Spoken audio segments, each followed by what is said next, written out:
From MTN News, this is Montana This Morning. It's Friday and it's 5:30. Welcome to Montana This Morning. I'm Victoria Hill. Thank you so much for kicking off your day with us. And we say a good morning to Miller here on this New Year's Eve. Coming up, New Year's and COVID just don't mix. Of course, it's changing up lots of ways we're celebrating. So we'll have more details on that in just a few minutes. But for now, we want to know the weather outlook for this new year. Old Man Winter saying goodbye to 2021 with a little gut punch to the area. Arctic air mass back across, so some of us may have already hit our highs this morning. We may warm up a little bit as we go along this morning, and then those temperatures will fall as the day goes on. Right now at the airport, we're at -3. We do have some snow out there, and that will come and go as we go along today. I think by 8 o'clock it'll be out of the area, and then high pressure takes over to dry us out across the weekend. Feels like -18 right now, winds out of the northeast at about 8 miles an hour. You take a look at temperatures across the area, a lot of minuses across the board. We do have some positives though. On the plus side, Clark sitting at 6, 13 in Gardner, but look at that, we've got -3 in Columbus, -4 in Broadview. Colstrip sitting at -3. Again, highs today, some of us may have already hit them this morning. You may warm up a little bit and then those temperatures fall as the day goes on with snow on and off. We'll have a complete look at your forecast coming up. Victoria. Getting us started this Friday, nationwide New Year's Eve parties are being scaled back. Health officials worry if they aren't, the COVID surge will get even worse. CBS's Laura Podesta is in Times Square, New York, where New York City's famous ball drop extravaganza will, for another year, look different due to the pandemic. 10, 9, 8. As the country gets ready to ring in 2022, it's a repeat of 2021. COVID cases are once again rising to record highs across the country. Nearly 500,000 new infections were reported just yesterday. 15 states plus DC and Puerto Rico are averaging more daily cases than ever.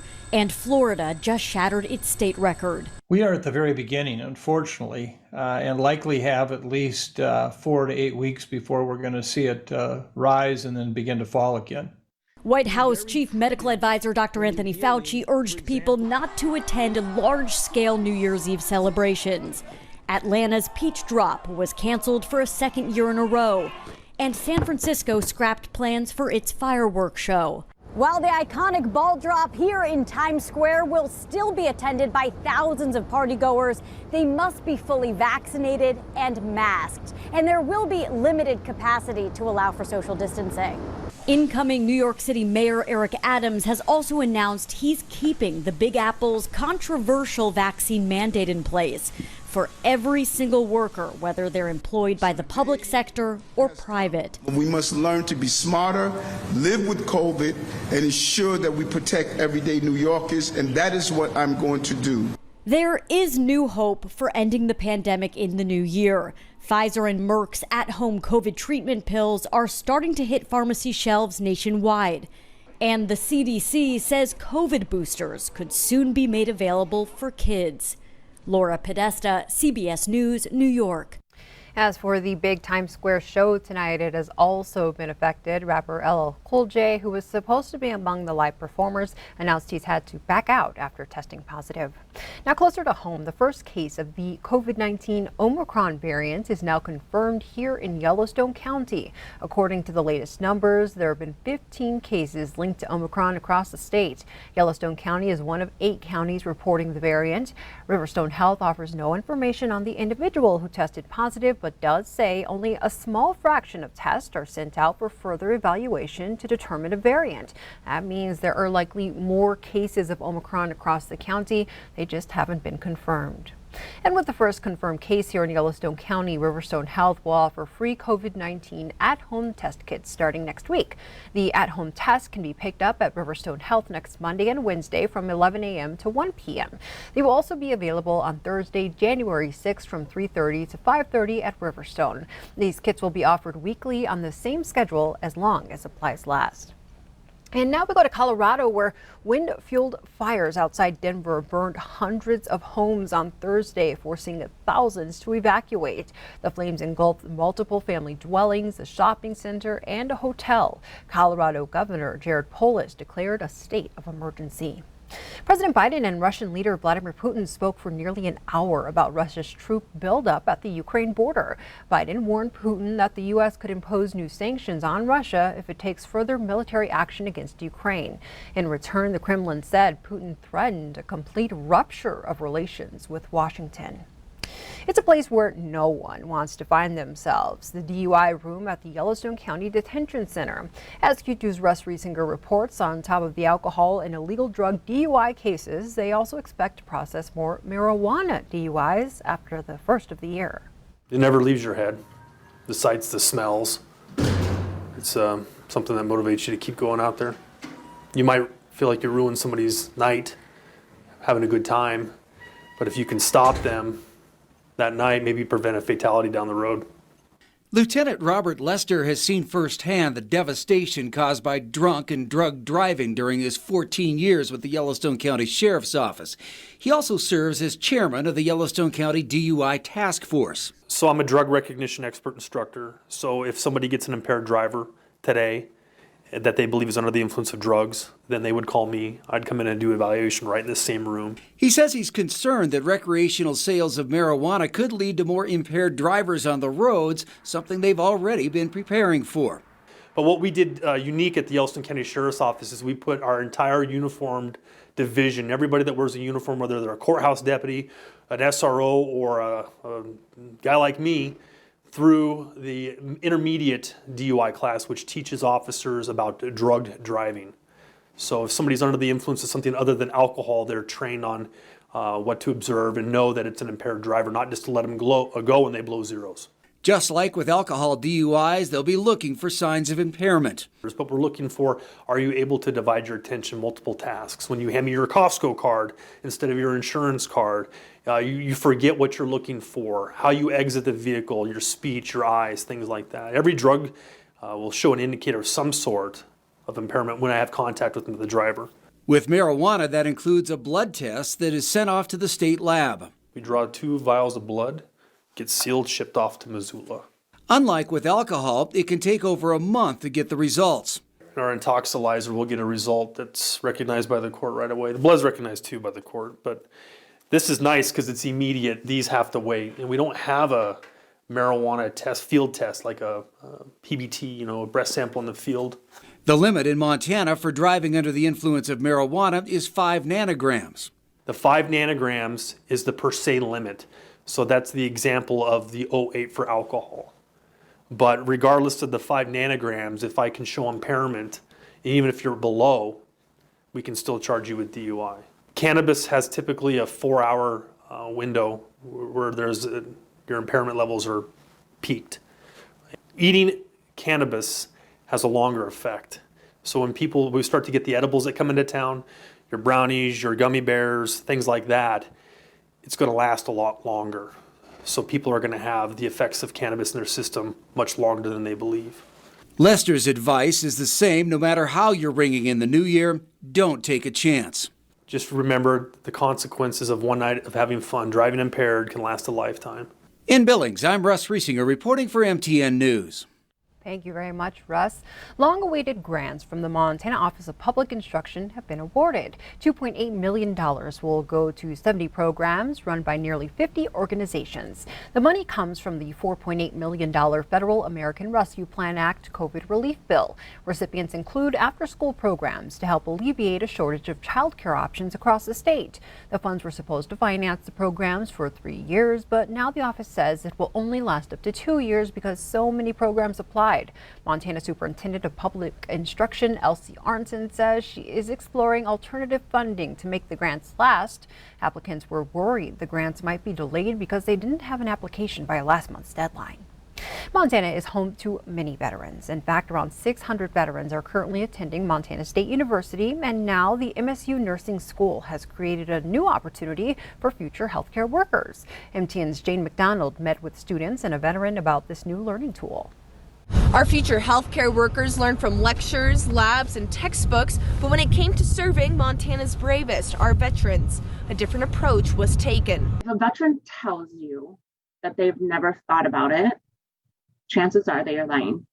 the simulation, it's so real. I mean, could it be this person walking into the ER seeing me one day? It very well could be. And it does help open that door of asking your friends and family and military people that, are you suicidal? Do you have a plan?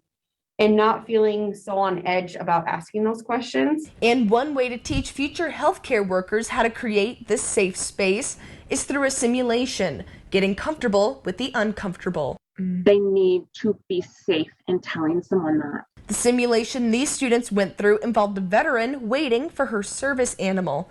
Interactions were recorded, tracked, and then reviewed. How these students handled difficult topics, asked questions, and how they listened to more than just the words the patient said are all invaluable tools to use for future patients. Brooke Corey served our country back in 2005 and knows all too well the mental battle that other veterans go through. I never, when you're at the stadium and they're like, have our veterans stand up. I never stood up. Brooke now works for Volunteers of America and helps future healthcare professionals to care for some of Montana's bravest citizens. There's such a bond, and it's just such an unspoken bond between the people in the military. That bond can also be seen as a culture. Personally speaking, I grew up in a family that was military. As a future healthcare worker, I can maybe address those issues that maybe even some of my family members dealt with that I had no idea. In Bozeman, Jane McDonald, MTN News. Meanwhile, in Missoula, it's a chance to marvel while helping science research. MTN's Geneva Zoltek takes us to Mount Jumbo and shares more about the Elk Spotters program. I'm here at Waterworks Hill in Missoula, and right behind me is Mount Jumbo. Now, much of Mount Jumbo is closed during the winter because elk use it as a part of their winter range. The animals can be spotted here from the valley floor. The Elk Spotters program has been going on for just shy of 20 years. Missoula Parks and Rec Conservation Lands Program Manager Jeff Gickelhorn chose a small hike to showcase the vantage point of the area. The city purchased Mount Jumbo in 1995, and in 1997, the city adopted a management plan for Mount Jumbo. That plan prioritized the traditional elk habitat of the mountain. When winter snow depletes forage at higher elevations, a herd moves to this lower elevation to feed. Seen here in September during the rut. On the mountain, you can see these large open areas. That's really, we have defined zones. So I want to say it's A through H, and they kind of ring the mountain. Over the winter months, an elk herd of about 75 to 100 roam these zones right next to the heart of Missoula. Just 5 permanent staff manage over 5,000 acres of conservation lands around the city. So with the help of a citizen science program, closer tabs are kept on these elk. Yeah, I usually go out in the late afternoon, early evening. Up in the Rattlesnake neighborhood, Sarah Capdeville has a prime view of the mountain from her house. Back porch is a perfect view from here, and then just get out my binoculars and count them. Try and make more observations, but sometimes it's hard to tell, if they're bulls or calves or cows. And yeah, just do that daily and report the observations online. She gave me a tutorial on spotting. They don't come down too far. Scanning the mountain with binoculars, though the naked eye or a spotting scope can also do the trick.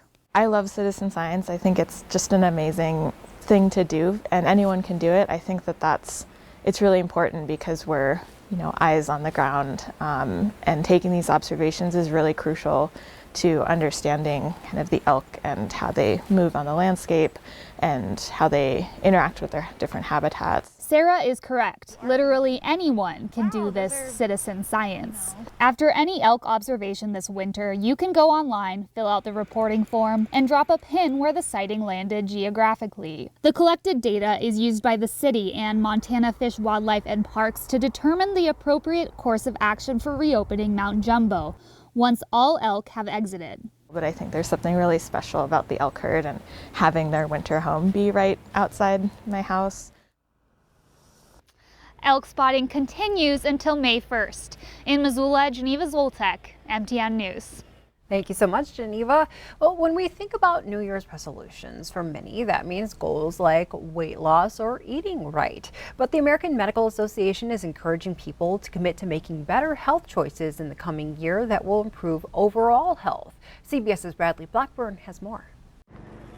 Like many of us, Alfred Monticello has some resolutions for the new year. I'm going to lose 15 pounds and get back to the gym. That's also on Helen Walehonen's list. Eat better and continue to work out on a regular basis. You think this is the year?